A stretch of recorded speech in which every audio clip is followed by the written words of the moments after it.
Capitol building, and unfortunately hindi po natin makikita yung harapan dahil meron po silang design na mga Christmas lights para po sa ating year celebration na Paskuhan dito po sa sana po mabalik po ulit kayo dito.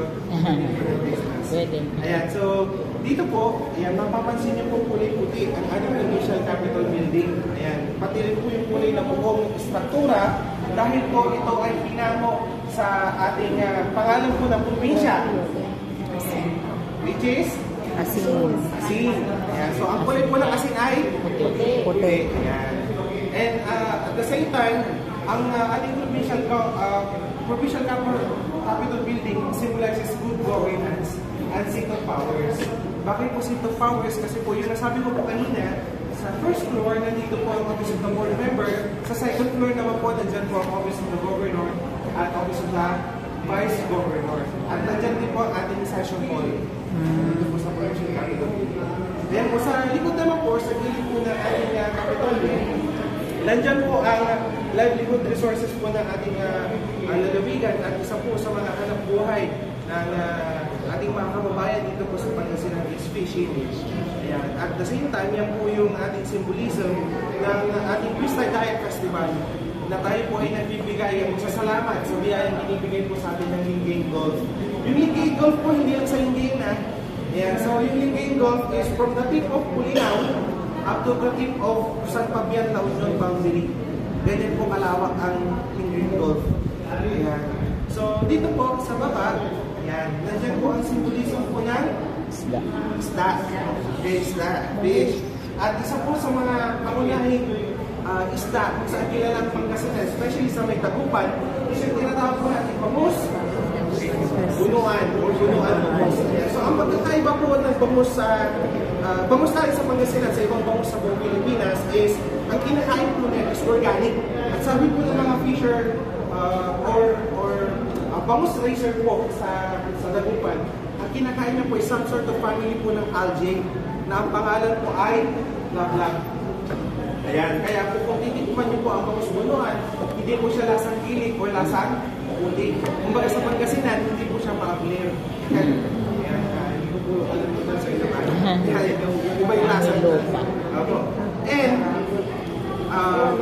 kung ang English po ng bangus ay milkfish, ano po ang Pangasinan ng bangus? Bangus. Taga-Pangasinan po tayo na. Ito po. Okay, ano po Pangasinan ng bangus? Diba? Bangus is Filipino term, Tagalog. Ayan, ang English is milkfish. Ano po ang Pangasinan? Sa Ilocano, ano po? Bangus din. Ayan, sa Pangasinan po, ang Pangasinan term for bangus is batal. Batal. Batal. Batal. Malamig po. Yan po ang Pangasinan po na pangalan po ng bangus po natin. Opo, mamaya makikita niyo po yung pagdating niyo po doon sa Gallery 5, yung may mga painting. Pwede niyo pong hanapin yung bangus doon. Nakapangalan po siya sa Pangasinan. Ito, may assignment pa kayo. Pagdating po sa museum. Saan mo dito yung sasabi ni Satyan ng Butol? Yan. Yung mahanap niyo po doon nakadisplay. Anyway, dito naman po sa meaning po ng ating seed sa kabila, yan po ay agricultural product which is yung may samong rice. Kasi po ang ating lalawigan, almost more than 30% po ng ating landfill dito po sa Pangasinan is agriculture. So nandiyan po tatanim po natin ng palay, mais, sibuyas, at other crops po, tabako, and mga mani. Nandiyan po sa baba, yan po ay kalisnes.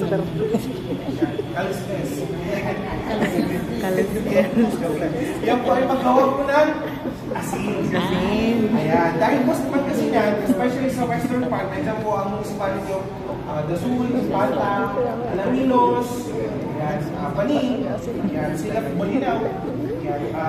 Diyan po ang pangunahing mga munisipyo na gumagawa po ng asin. At para mag-purify, at mas maging pino po yung asin natin sa Pangasinan, sila po ay pinapaguluhan. At mamaya po, mag-discuss po yung project po ng ating mahal na governor, yung ating Kasakay na po. saka sa pagdating po sa ating. Ngayon po, tapos na po tayo sa official scene ng ating province. Pwede po ba kayong ma-invite na magpa-picture po? Kasi may ginagawa sa harap. Kaya dito na lang po tayo magpa-picture. Yes!